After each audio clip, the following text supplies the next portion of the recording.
30,000 শিক্ষককে কি করে আমরা বিএড ট্রেনিং 2015 সালের 31শে মার্চ এর মধ্যে দিতে হবে, কারণ কেন্দ্রীয় সরকার চাইছেন যে এদের মধ্যে এই সময়সীমার মধ্যে এদের সবাইকে আমাদের বিএড ট্রেনিং দিতে হবে।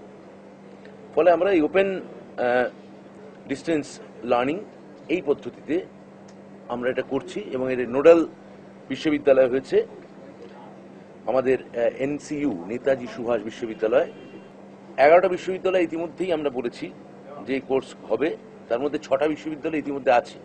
বর্ধমানে আছে, বিদ্যাসাগর আছে, কল্যাণীতে আছে, উত্তরবঙ্গ রবীন্দ্রভারতী এবং নেতাজি সুভাষ। বাকি 5টা অর্থাৎ কলকাতা, বারাসাত, গৌরবঙ্গ, যাদবপুর এবং সিধু-কানু, এই 5টা অনুমোদন নেই, ওদের অনুমোদন এনসিটি থেকে নিতে হবে। এছাড়া